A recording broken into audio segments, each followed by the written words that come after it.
I try to focus on things I like on this channel, and not things that I don't, but there was one comment that I kept getting that I frequently get here, and I thought it was finally time to address it. And that's, well, actually, a typeface and a font are two separate things. I don't like this comment, and I'm going to explain why. Firstly, it doesn't matter. Not for the videos I make, and not in real life. It's not a relevant distinction to anyone who's not a graphic designer. People already know what a font is, even if, from your perspective, they're using the wrong terminology. It's like saying, well, actually, a tomato is a fruit, not a vegetable. Unless you're a botanist, who cares? Because that doesn't change anything about how people use them in the kitchen. Secondly, even if it was a meaningful distinction, you're not actually being helpful. If you're telling someone, sure, let me zip that folder and send it to you, and they say, well, actually, zip is the format. What you're going to do is compress that folder of files into an archive. The correct response is to block that person and never speak again. It's not that they didn't understand, it's just weaponizing trivia.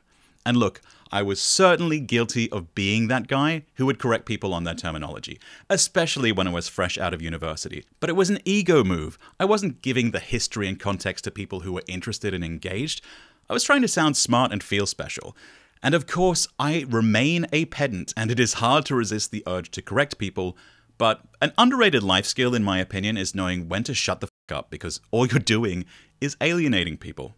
So yes, thanks, I'm aware of the technical difference between typeface and font, and I deliberately use the word font in my videos because I make them for a general audience, and I'm not here to gatekeep.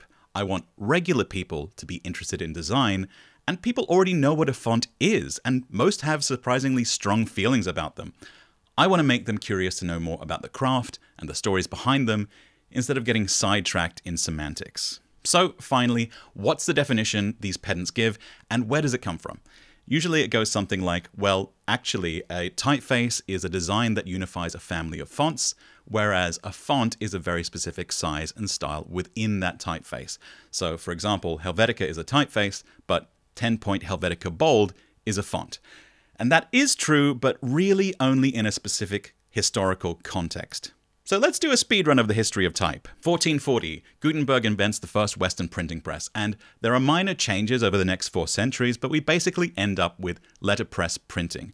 This era used what became known as cold metal type, because it involved arranging by hand thousands of tiny metal stamps, each with a mirror image of a letter.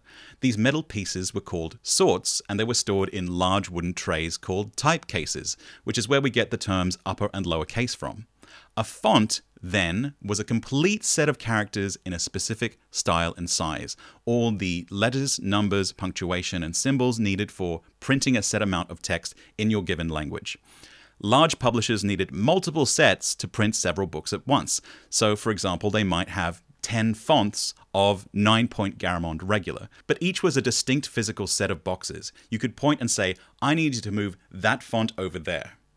And each could weigh 50 to 100 pounds, making them expensive and cumbersome. So smaller printers just making pamphlets and stationery may only have worked with a single typeface in a few fonts. In the age of cold metal type, the difference between font and typeface was obvious. But skipping over a few centuries, when we get to digital fonts, things changed. Early bitmap fonts were drawn pixel by pixel, and each size had to be drawn individually.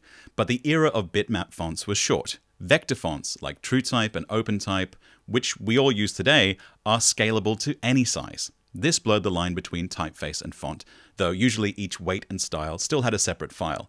But today, with the innovation of variable fonts, one font file can cover an entire typeface in all its variations, so that old definition doesn't really make any sense.